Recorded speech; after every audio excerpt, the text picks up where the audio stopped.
Cralle. Dickie, I'm sorry we're starting a little bit late. Maybe busy. So, it's all yours. All right. Talking about High Bridge, I was told that the back end of, which is the old Terry Shoe Factory, was built from the bricks from those old pillows. I'm not sure if that's so or not, but Yes, that's true. yeah, That's true. true. I look at those old pillows, and a lot of brick in those pillows. They used to go get it, now they stopped it. First of all, like I said, Billy said, I don't do speeches. The only speech I've ever done or talked was the day I got the Retailer of the Year award down at Virginia Beach. I had to get up there and say a few words. I'm not a very comfortable speaker, but anyway, well, first of all, I'd like to do is I passed out a few of these. This is some genealogy. Just taking a pass. Genealogy of the family. It goes way back into England and even into France. It was compiled by my Aunt Lily, which lived up across where Brad Watson lives today on High Street. It was given to my father and my mother. Her name is Mrs. James P. Lancaster, 604 High Street. It's all done in really, really nice handwriting. Everybody used to take handwriting in school. Of course, they don't do it anymore. But if anybody ever wants to see this thing, it's got wills and testaments, and a lot of people will probably can find their genealogy meshed into this, because back in the early 18th century, late 17th, people didn't get around too much, and they more or less intermarried within the area. And I think this may be of interest to some people. Stay on the old part. This is a picture of my grandfather. This is Alexander Edwin Cralle. He was born in Robberwood. That's a small kind of plantation there towards Rice on the back Green Bay Road. My father was born there also. This one here is about 13, 15 years ago. This was done by the Virginia Beach pilot. They came up and maybe get in the middle of the street at 5 or 6 o'clock in the morning and drag his chariot there and sit. That was long ago. It's the first article was ever written by Green, probably the best one that's ever written. Here's something that Billy put me up for and got me an award from the 1997 Virginia Preservation Award. I guess for up doing those warehouses. This was I can't find the bowl, so I brought this. This is a congratulations to the Retailer of the Year in 1993, Virginia. Sure do get paid good to do all that, don't you? Huh? Sure do get paid good to do all that. Yeah. Here's a picture of the old case. They gave me this when they cleaned up the old Founders Bank. There's my grandfather was on the board. We had some of the most beautiful banks.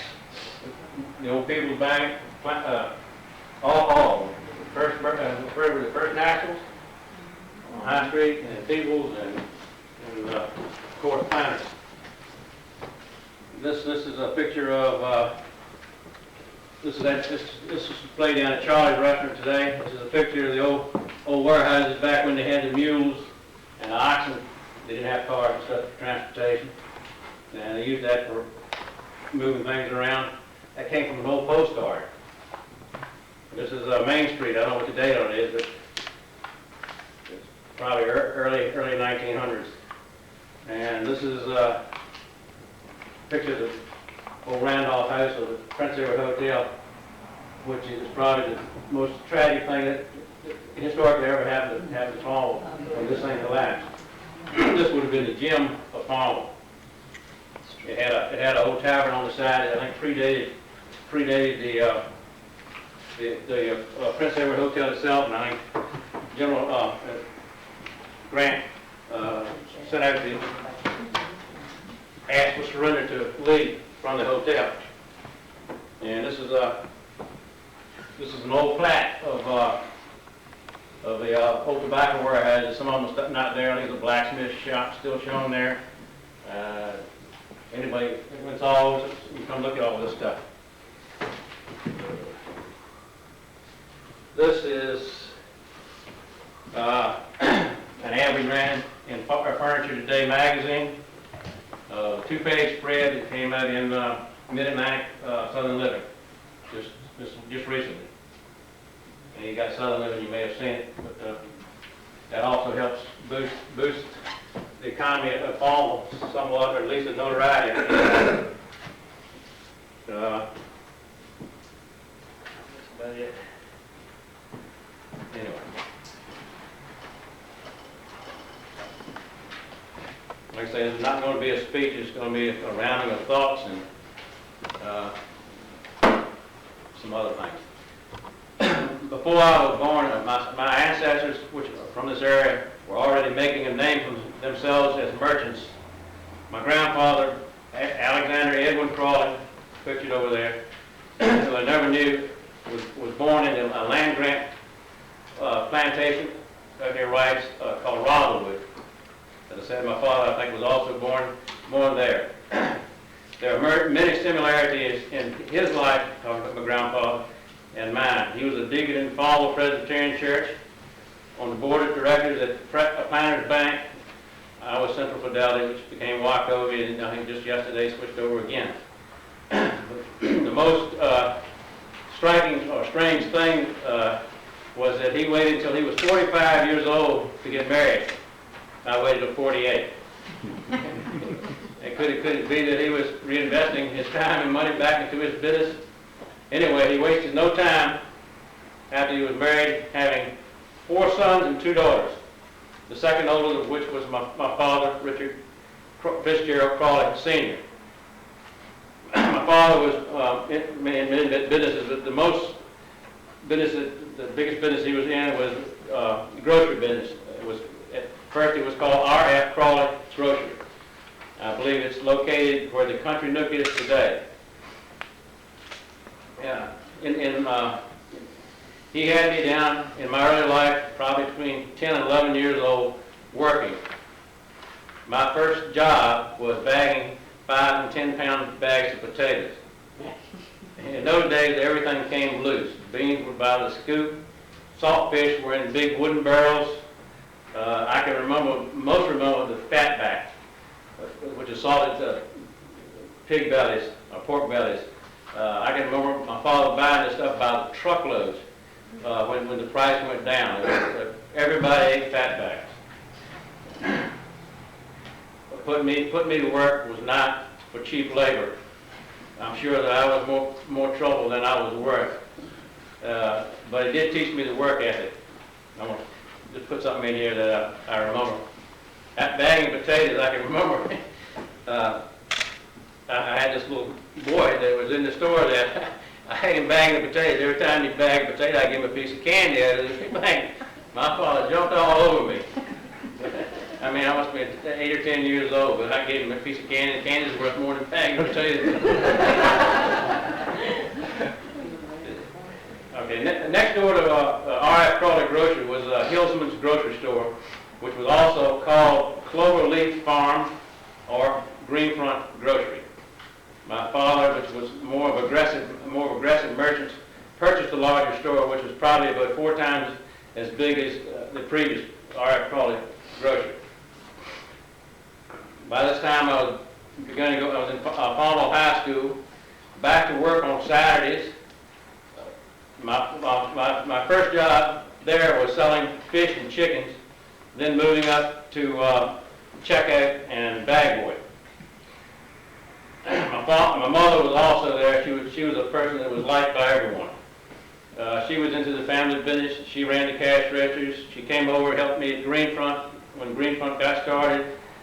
She was a stabilizing influence in my life and helped me do my homework. She was like all mothers. She was there when you needed her. My father was generous with me too. I had the best cars, plenty of spending money, but without exception, I had to be at work. Even on Saturday mornings after Friday night football games at Farmville High School. This followed me even into Hampton City College. He had me there working. So when you see me out there helping bag groceries at the Kroger or wherever I am, it's because that was my first job. My dad, he was a straight shooter. He told it like it was. His word was his bond. His dealing with customers were honest and straightforward. I think a lot of people today like to have things sugar-coated and to be patronized rather than have this type of demeanor. And I think it's like father, like son. I know many people have objections to my manner and the strange success that Greenfront has produced. It was not supposed to happen this way, especially in a small, sleepy town like this. My education was at Farmville High School, and I became from the first graduating class of Prince Edward Academy. And boy, was I a goody two-shoes then. I played football, did not even drink beer, at least until my senior year. But it was a different time then, believe me. Kids were just kids, and that's all. I went to Hampton City, joined the Sigma Chi fraternity, threw away my shoes, and went wild. if y'all can remember. That's to say the least. Well, lucky to be if they ain't true. But then there was little control over young people. Drugs, however, had not come onto the scene, thank goodness. There was no drugs around when I was in school, none that I know of anyway. This was the beginning of the 1960s. Remember the music of the Supremes, James Brown, the Beatles. It was just a fun time. And the music today has still not been topped. Movies are still being made about the 60s, of course, how much fun it was. But when it came to the serious stuff, like studying and making your grades, I did it. I also carried football into college. And football was one of the biggest things that happened in my life it's just a big happening in my life. It taught me to overcome adversity, never quit, or take the shortcuts that life offers. Be tough when you need to be, and don't take the easy way at it. Of course, I had two great coaches. All of you know these people. Coach Gilmer in high school and Coach Stokely Fulton at Hampton City. Both coaches had a great influence on my life, and any of you that ever played sports and had coaches know exactly what I mean by that. But back to the subject of Greenfront. My father wanted the building next to Greenfront Grocery, which was the old Singer sewing machine building. It was sandwiched between Greenfront Furniture and the Leggett's department store. Dad knew that Leggett's wanted to expand, and they had only one way to go, up that way, and so he bought the building. I'll tell another little story there. I remember that some of y'all might remember the time that when Singer was there. It was a big gray front building. I remember the Singer, big red letter right across the front. But anyway, there was a day that some deer were being chased, I guess, by dogs, and they came up between the alley of Davis's department store and Southern Hardware. They ran across Main Street, catapulted themselves through the windows, the plate glass windows into the Singer sewing machine and building, and just tore up. They just couldn't get them out or calm them down. They had to be put away by the police. Just a little thought. I guess some of you may remember that, some may not. But what to do with this building that Dad bought? It was an empty building, hence the start of Greenfront Furniture, because Greenfront Grocery was next door to it. It was a small store. We sold used furniture, did financing, the whole bit. I can remember Saturday morning going out early, knocking on doors, collecting $5 and $10 on charge accounts. Many mornings did I do that on Saturday. We were low man on the totem pole. There was the king at the time, Home Furniture Company. There was also Daddy Furniture, Discount Furniture, Farmville Furniture, and Town and Country. How Greenfront got to be what it is today is quite scary looking back. And y'all want to break in on any of this stuff, just go ahead, because I don't want this turning into a speech. About the same time, Dad bought the old Rex Cafe. Remember Ms. Rex that ran it? The old lady with the wood stove in the back that cooked off, and Mariah, the lady that cooked all that food and biscuits and homemade food. Anyway, this soon resulted in the stag room, which then again entered into the Red Line Restaurant, which I ran 3 different times. What I mean by 3 different times is I had it going real well. It was a kind of a college bar, and it was, you know, a lot of fun place, and the place would get going good. And somebody come in and say, "I've got to have this place." My father would sell it to him, and I'd be at it for a while. But 2 years down the road, they'd run it to the ground, and I'd have to take it back over, clean it up. This happened 3 times until finally somebody bought the place, and I was out. But I can tell you right now, the restaurant business is not the business to be in. It's hard, and it's very little reward as far as money or anything else goes. All right. Legacy came along and did purchase the Greenfront Grocery and Greenfront Furniture, and we moved the whole operation up to the old Spotless store, which was, you know, that's our building number 1 now, which was directly across from the Stag Room, which is the Lighthouse today. This was actually the birthplace of the real Greenfront Furniture. I never could understand 100% of margins associated with furniture in those days. I began discounting and upgrading. I can remember taking out a salary of $175 a week. It seemed like 10 years or more. But all I needed then was beer money and a house to crash. There were no other expenses. The best day in the history of Greenfront was the day that Universal Leaf sold me those 3 grand warehouses for a price, I think it was around $425,000.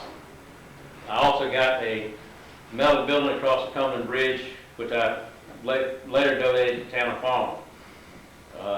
We fixed 3 of these up right away, leaving the cafeteria, which was not one of the buildings, as our warehouse.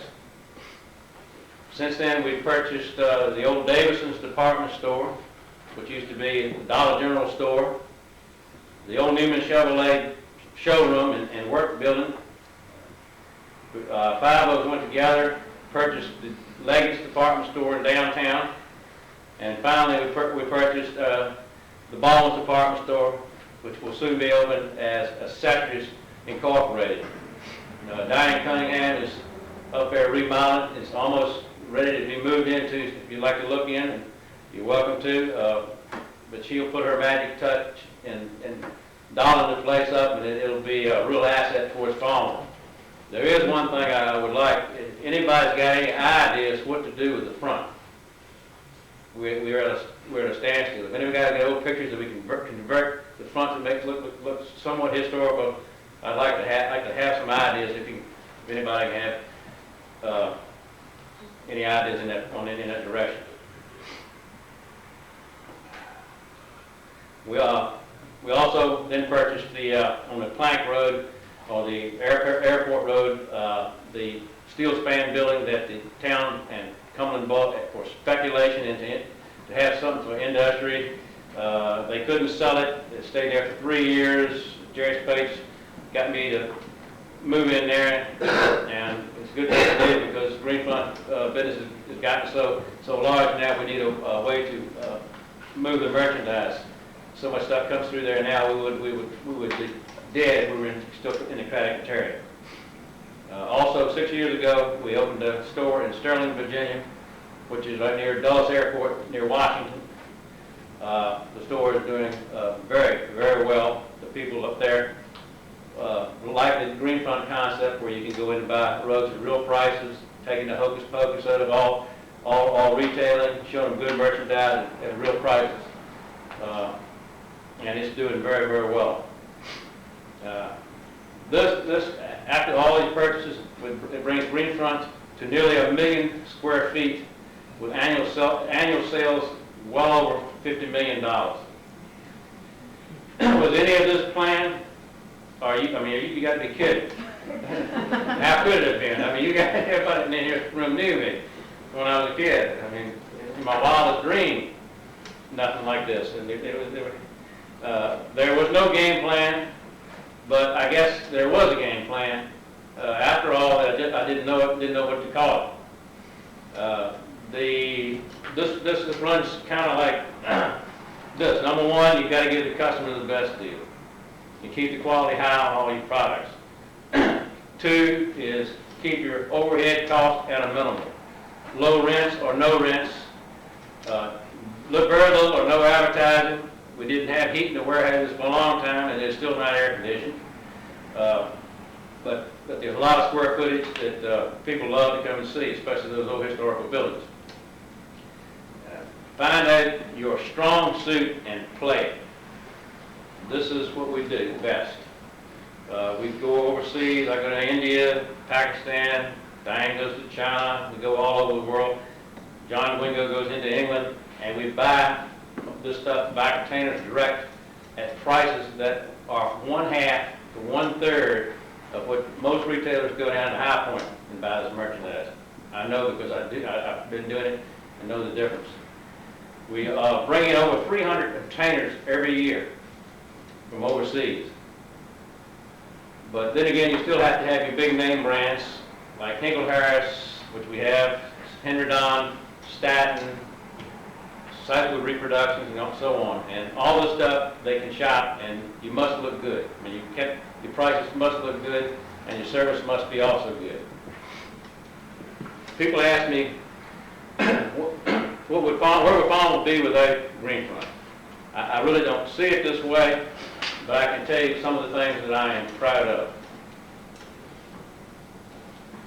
Creating employment at a higher wage than most people make in the area.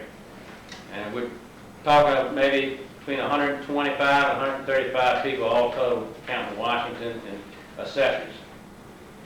Saving and remodeling those warehouses, keeping the downtown from being moved out to the shopping centers like in many towns such as in Lynchburg, big towns like that, a lot of small towns, all the shopping and places to shop moved out of town. Paying taxes. Just think of the 1% tax that's collected by the county on the sales that we produce. This is not to mention all the other taxes which everybody else has to pay. But the one thing that I think is the most important thing is bringing in out-of-town money. This is not old local money that's recirculated. It's new money. It's a direct transfusion into the vitality of the area. And I think this by far is the key to why Greenfront is important to this town. Also, other businesses feed off of our customer stream, such as Charlie's, the motels out here, all the restaurants, and this is what the Republicans call the trickle-down effect or theory. And by the way, I am a Republican, especially after Monday. I have to write that check. Every year, this is something very important too. Every year, Greenfront must reinvent itself. We can't sit back, be the same place, same show that we had last year. We must boost Greenfront to a newer and higher level, making the customers come and see new merchandise, new things from overseas, at prices that they never believed possible. I think competition is not competition anymore. You have to dominate the market. It used to be one competed against the other. You take Walmart, they dominate. If you're going to be truly successful, I feel that the big stores are going to win in the long run, and a lot of the small stores, you've seen them go out, like just take Bones, for example. Bones, it just got tired of it. It's hard to do. The big guys that go overseas, they get the big buys, and it's really hard to compete. And there's a lot of other stores that just have not been able to make it, but you can make it. You've got to just create your own strong point. Find out what you're strong at, and go after it and capitalize on it.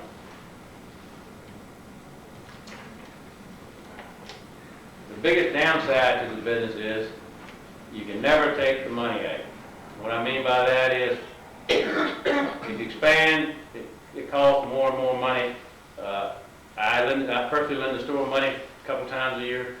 Business slows down or too much stuff comes in, then I pay the note off and pay myself back. But you continuously have to continue to fuel the operation. That really never bothered me before because I was younger, as it does now. But if it really came down to the money, I don't think Greenfront could ever be what it is today, because the money part is only a vehicle to move forward. It's nothing that's needed. I mean, you need money to live, but to grow a business, it takes lots and lots of money. This is the old cliche saying, the day you stop growing, expanding, and getting better is the day you begin to die. And there's nothing that's more true than that. Before I will conclude, like I say, I could not have done this without the dedication of some strong and talented employees. I have truck drivers that get up at 4:30, 5 o'clock in the morning.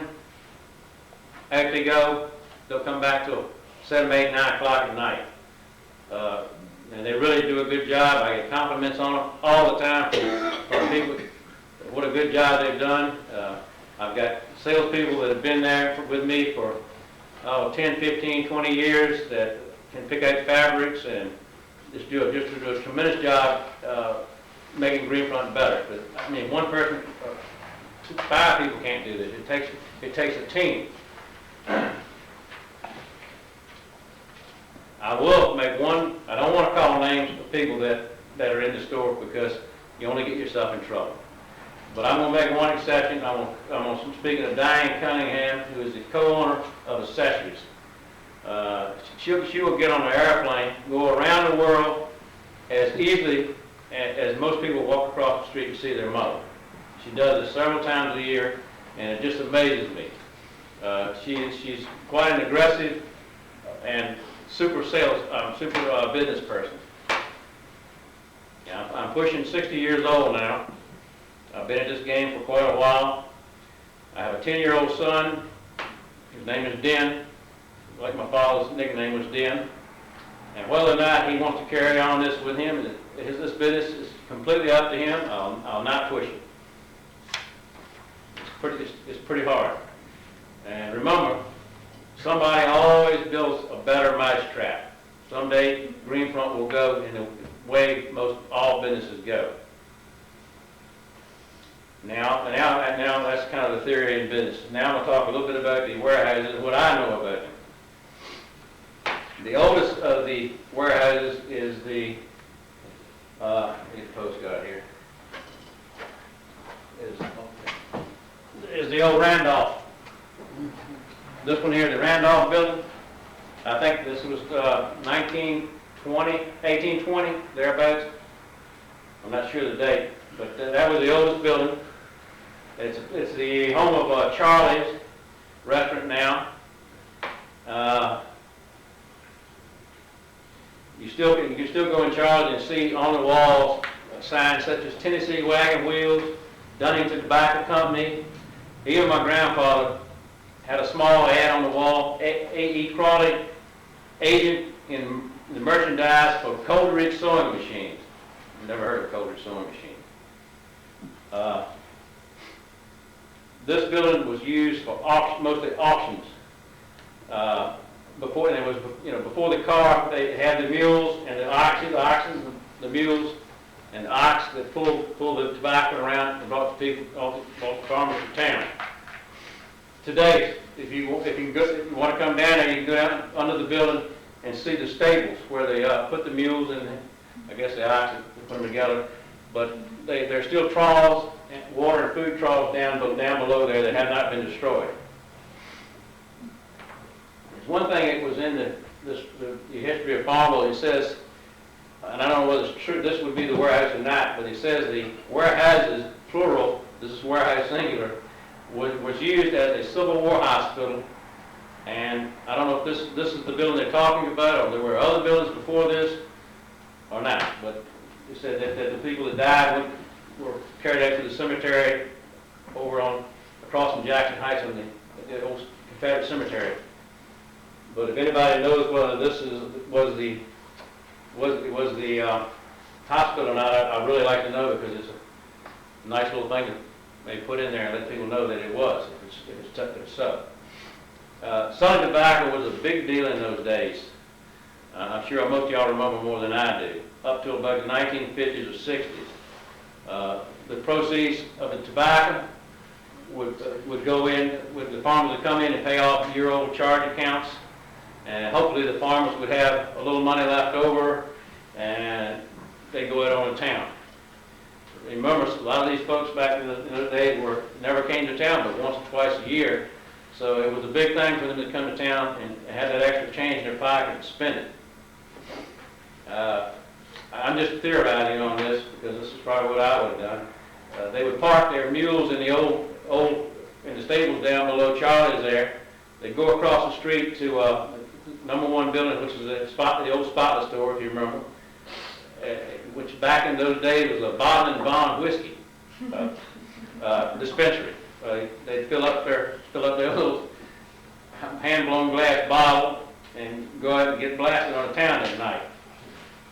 I think they probably, if they had some money, they'd go into the Randolph House, which became the Prince Edward Hotel.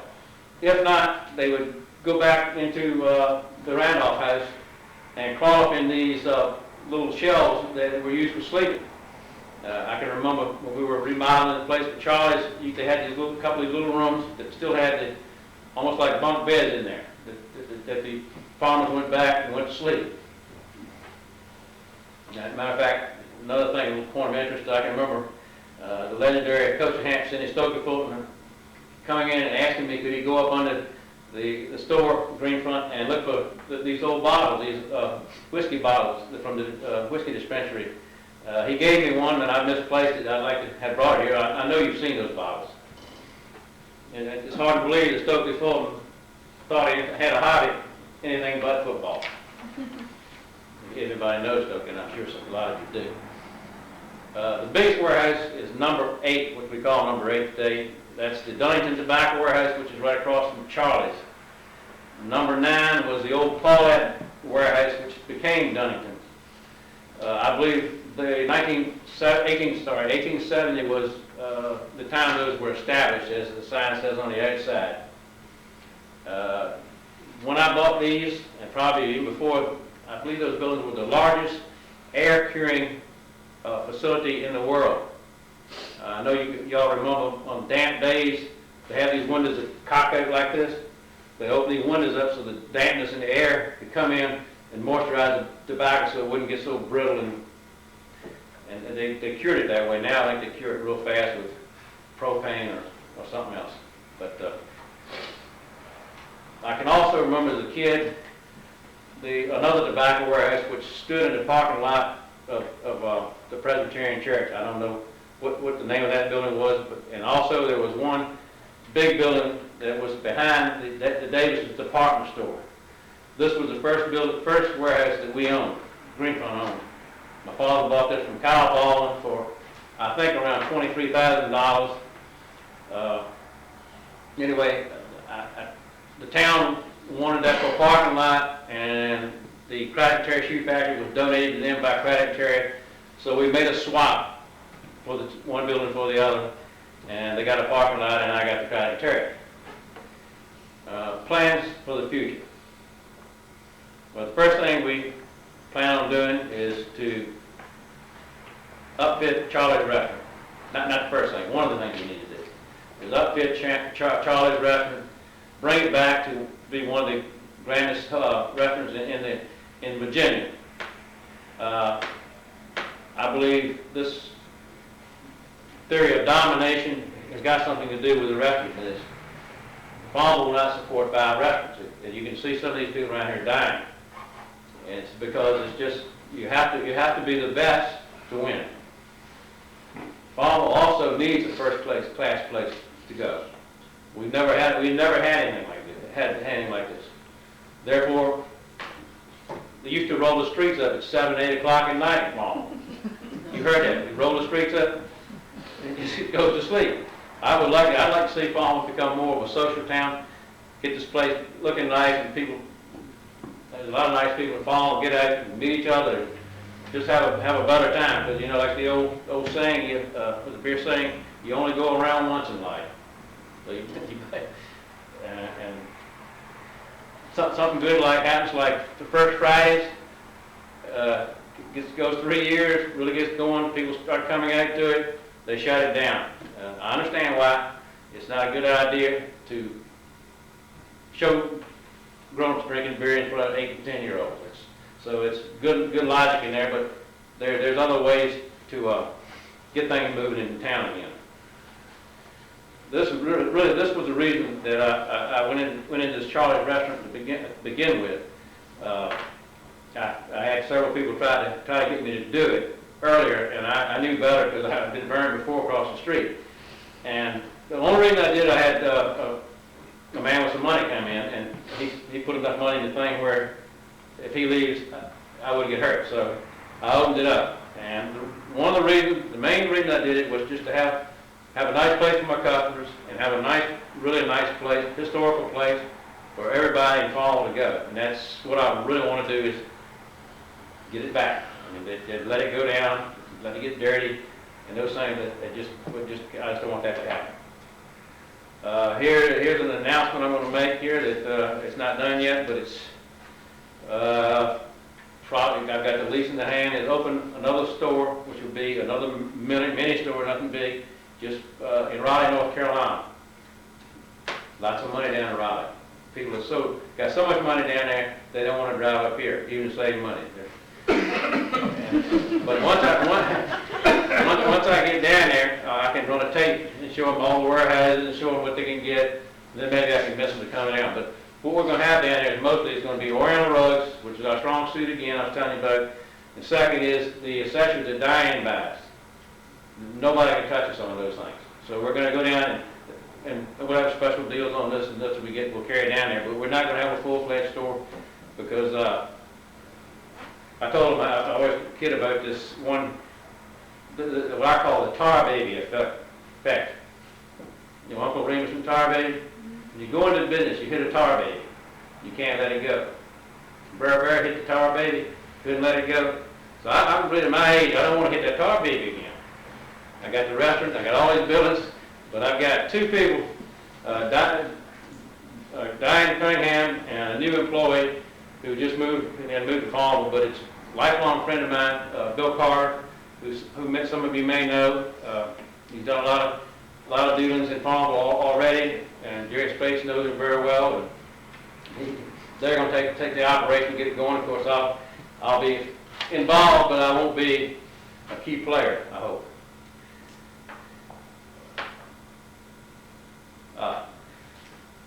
After everything settles down,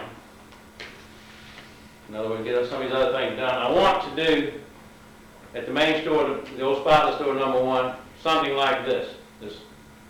The building on the inside has not been destroyed. It's still got this is an English building here, but it's very similar to the way it's set up. The windows are still up top. I know that by the book in there, and the old stores used to have this extra, a big steel beam here in all these stores, and they had used this for light because there wasn't much light in these buildings in the old days. You didn't have fluorescent lights and stuff like that. So they use these upper things to bring light into the store. So I can see it from the old picture of Greenfront. That is still there. So this is basically what I would like to do, something like this at building #1, which it's kind of terrible looking now. It's not real kind of terrible, it's real terrible looking. Here's some other things I just would like to throw out. I think the saddest day in Farmville, historical-wise, is the day that I told you about it, is the day that the old Randolph house of the Prince Edward Hotel collapsed. And you can see pictures of it over there. It was a beautiful building. I think Grant sent the surrender letters out to Lee from there. There's stories in the book about some Confederate came and surrendered to him there and was allowed to stay in the hotel without being bothered just before the surrender at Maddox. Things like that. But that was a real jewel of Farmville. That was a real loss. Another thing I'd like to talk about is what I'd like to say is how lucky Farmville is to have Jerry Space as a manager. The reason I say it, he brought us into the 21st century. I know he goes hunting and fishing a lot, but he knows what to do and how to convince people to come into Farmville and make this as part of the growing vitality of the area. For a moment now, Farmville could have gone in the same route as Crewe, Virginia, Victoria, Burkeville, Cambridge, all those towns when we were young, viable towns, not much left. But we also had lucky enough to have 2 colleges, which were a very stabilizing effect to the town. On the flip side of the 21st century, I'd like to commend gentleman Mike Rice and Company, it's really P&R Construction Company, for his commitment and his work on all these old buildings around town. Mike was instrumental in redoing all my warehouses, and he's not finished yet. He's only got to do the roof on number 8. He's got a lot of things he's got to fix, and he also fixed up Farmville Wholesale Electric. You see the new front on that? It's beautiful. Prince Edward Mill became an office building, which is nice. He's done many homes around Farmville, and you try to get him to take a shortcut and do something that's not historical, he won't do it. I promise you. It's hard to get Mike because he's such a man, and he's an honest businessman. He turned you hourly rate in. Don't even question it. It's right. Finally, if you look at the pictures of Farmville pre-1920, it really almost makes you want to cry. What modernization and fire has taken away is almost a crime. The progress was devastating for Farmville. Now, that's about it. If anybody has any questions, go ahead. Somebody's got to ask a question. Mr. Cralle, if you go to that store, is that your building too? Which one now? The Rug Rats? No. Yeah, that's the old Northgate service station. It's my building, it's not my business. That's pretty historical too. Otis Shepherd, I think, ran that for years. I can remember going down, instead of using gravel, they throw bottle tops down that road around the side. I remember things like this. And I've had, since they cleaned it up, that big Texaco sign up there, I've been offered a lot of money for it. That's done out of stained glass, leaded glass. And it was covered up with paint for years, just, put chickasee or something in there. And, but that's still correspond. I think she's going to do a big thing on it. She's got some artist from Richmond coming up here that's going to, it does these mural type things on the side of the building that's going to be a big to-do. And it's going to cost a lot of money that she's going to have done. So it's something y'all can look forward to, or maybe not forward to. This may not be historical. Any other questions? Especially about business. History you know more than I know. About the J.H. Whitfield, is that yours too? Oh, no. I wish I had bought it. I could have bought it a long time ago, but the square footage wasn't there. They messed the front of that up too. They had cows. But at least that can be reclaimed, because it is veneered over with some modern brick, and it just looks, tacky. Think you're talking about the front of Baldwin's? Seems Yeah. to me, I don't know, but if you took that storefront off, maybe the old ones are still No. behind it? It is still behind. Now, They're not? go upstairs, you see an old brick wall, all brand new brick. You might have one building over on your right side, which, let's see, your right side facing.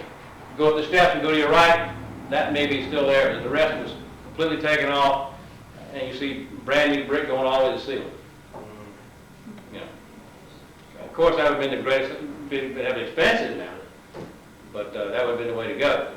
But I can't find any adaptation for that front that is going to look good. It's going to be. What if you just paint over it to look like the old storefronts? Well, that's what Sandy's going to do, kind of. I don't know about that. I just have to. I've been staying awake at night thinking of that place. The inside looks great. The inside is done. The inside's almost completely done. The outside I can't figure it out. We got a picture of the old original store. Oh yeah, but there's 2 or 3 stores. The Chapels was there. Were the Chapels? Yeah. Versus Men's Shop. Yeah. Patterson Drug, but Was that there? Yeah. Or was that further up the street? No, it was. Was that there? Okay, yeah, Patterson Drug. I can tell you a little story about Patterson Drug too. Got me in trouble as a kid. They had a lock, and you can unlock the lock. You got this big thing of ice cream. They go around distributing them around people's porches. But we went around, run up and down First Avenue, grabbing the locks off people's porches. We, my dad gave me, holy dickens. They turned his thing down there, Patrick called my dad up, of course, and got me in trouble. But I must have been, what, 5, 7, 8 years old. You don't have any better sense then. We go grab it. Anyway, that's what I remember about. How that? The pneumatic money tubes that they had involvements, did you leave those in? No, it took them out, and no reason. We should now, I guess, but I think they still work, but some of them were disabled, and we have no use for it because we're not going to put an office upstairs. I think they were some of the last in Virginia that worked. They were the last, pretty nearly the Yeah. last ones around anywhere, yeah. Yeah, That's why I asked you left them in. I think That's a so. historical feature. If somebody wants some machinery, they can have it. But, yeah.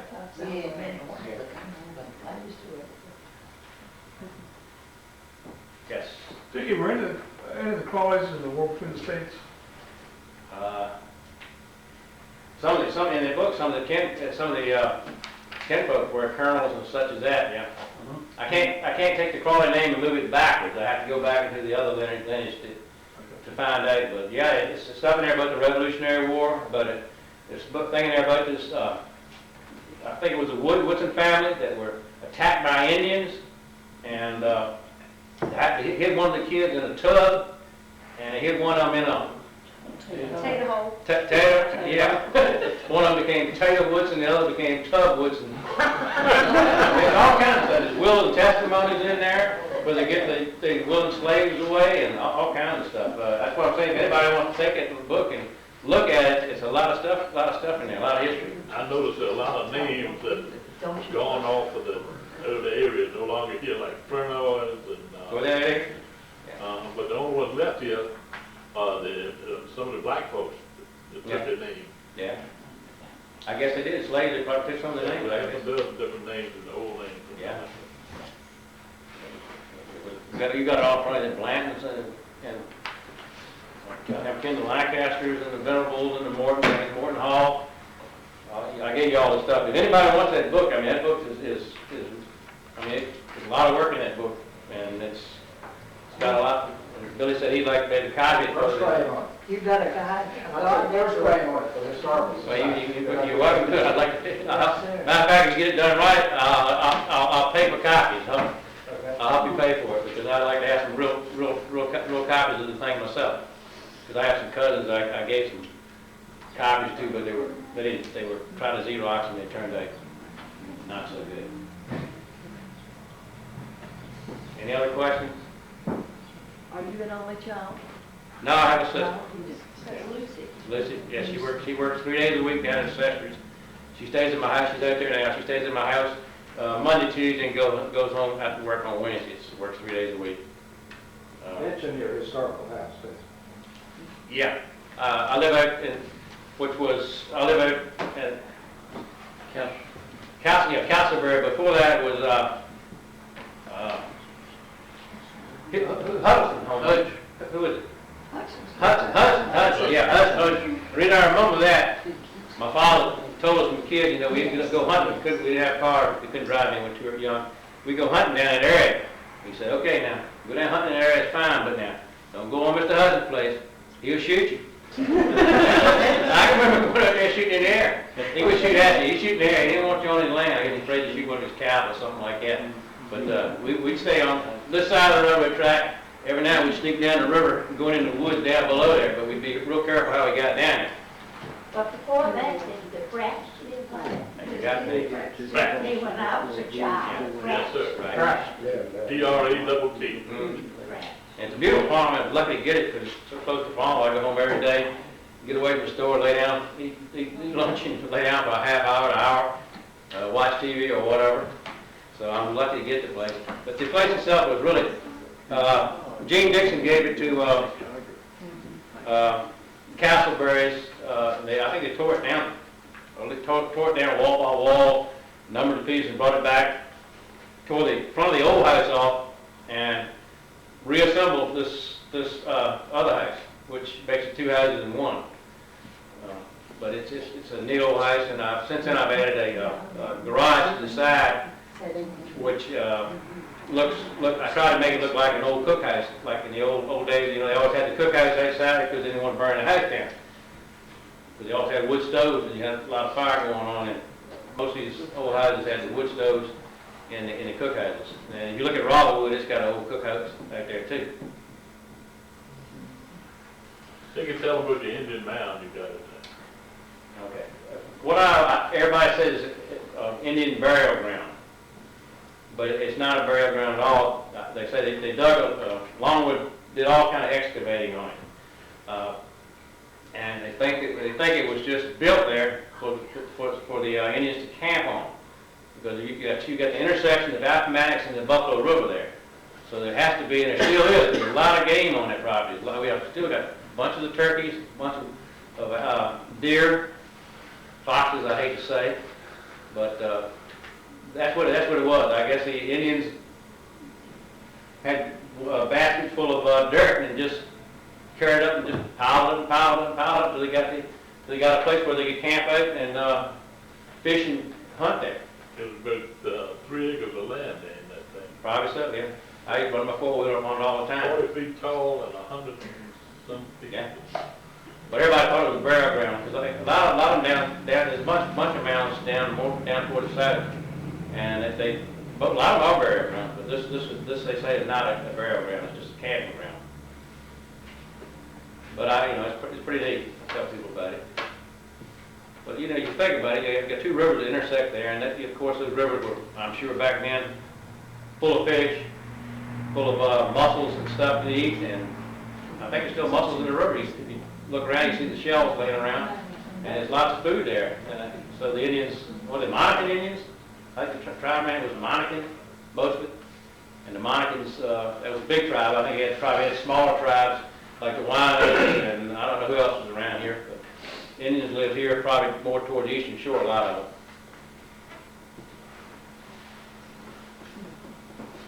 But a lot of young people can tell. Does anybody know whether the building Charlie was used as a hospital? The book says warehouses, and it doesn't say what, and that's the only one that I know was around. The largest one was right there. Right Yeah, there was one here too, it said, yeah. That was the biggest one. Right.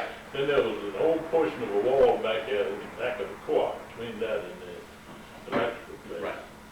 That was the hospital. Yeah, they say three of There them. was one at Redfell, First Baptist Church, Griffith Church, was one there. Okay. And I don't know where the other one. They didn't mention that in the book. I read it the other night. You did. You're talking, where they're talking about here, this was one of them, I think this was the biggest one here. That was the primary hospital. Yeah, this is mostly what, after Sailor's Creek? Yeah. Well, look, prior to that, because the railroad was pulling in here. Oh, okay, yeah, right. And another thing, another piece of history too, was the old stag room. If y'all remember that, part of it was the old Southern Railroad station, and Lee was supposed to get his last supplies there, I believe. They never showed. So he had, he was really low on food. That would have been a lifesaver. I think he was headed for Danville to do the other train. Was that correct? The other train station to get supplies, but he ran out of steam at Appomattox, and that was the end of it.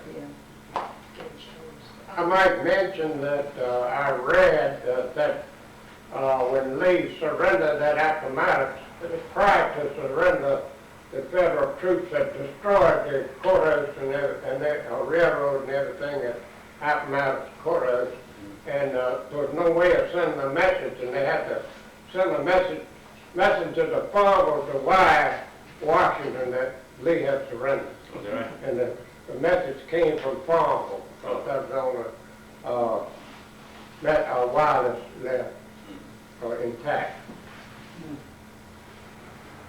Bob's got a lot of history. It's got, the U.S. train station is kind of historical. It's been here a long time. It's something I think is going to be preserved, and every year it gets older, a little more historical. So I hope these warehouses, they got sprinkler systems in them, so that's probably the reason they're still here today, because a lot of steaming and a lot of steaming going on, a lot of fire going in those buildings back when, because they had still got chimneys. They have chimneys. You can see the chimneys. And there's a lot of fire. And when you have fire, you have buildings going down. So they were all sprinkled for a long time, and I think that should hopefully save them forever. It worked fine too. I Yeah. worked down there. Yeah, We yeah. had a fire. Oh, you did? It went off and you Yeah. had 3 feet of water in the basement in 10 minutes. Yeah, we just put a dry system involved, so that won't happen. Y'all had a wet system up there. No, that was a dry system. No, I know that is, but Yeah. right. Baldwin, we just changed it over. Oh, To a okay. dry system, because I don't want freeze coming up there and No, busting those pipes in. it worked, guys. It feels like a flood. The Baldwin's been flooded a lot of times, so I don't know why they don't use these, watersheds more. It rains, the rain's coming, empty them out. I don't know why they don't do it. Dump the water ahead of time, the water's coming to you, so then catch it again. Any other Our questions? store is pretty well protected. Which one? Your stores. No. I got killed in that one. Got in my carpet department. That one was about 5 years ago. But, yeah, 96 years ago. That actually got, I don't remember one getting that high. It got in the carpet department. And I put carpet in the back lot there and sold it for $50 a roll. Anything you pay to get it out of the way. We lost quite, and we also lost a lot of furniture in that building number 9, which was the Paulette building. That got hit in the basement. Was there any damage to the buildings themselves? No, from no. the flood? That's good. Those buildings was built like a rocket, got walls like this. Yeah, 3 foot thick. Don't Yeah. worry. That helps cool it. In the summertime, things don't get so hot. You blow the heat out during the day, that really protects against the extreme heat, hot and cold. Like summertime it gets real hot, it cools in the evening, so we try to blow the heat out at nighttime. About what years were the crawlers at Robin? I just have to guess. Dad was born 19, I'd say 18, I don't know when it started. I'd say 1850, 60 through 1910, 15, I don't really don't know. If y'all any of y'all, I know pretty much, y'all ever seen Rollerwood? Yeah. Pretty location. Simple as. Yeah. They messed it all up. They put a tar paper roof on it though. Can you believe that? Shingle roof. Where is it located? Okay. Yeah. Go past the Sandy River Bridge. That's the second one. Briar's first, right? Sandy River Bridge. When the old barn is halfway falling down, you take a right there. Okay, you go take that road, go past the Poorhouse Farm.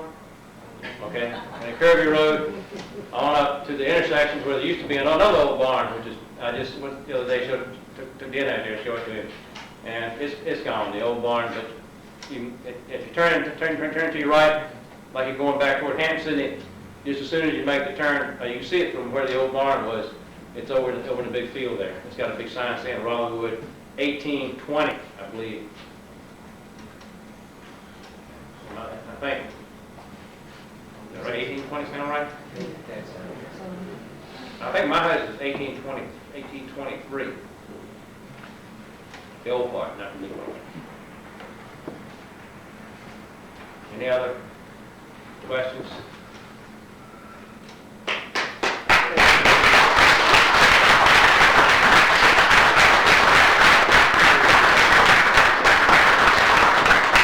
We'll give you this map of a little farm. I'm going to hang this in the store next to all this other stuff so people can appreciate the historical value of farm.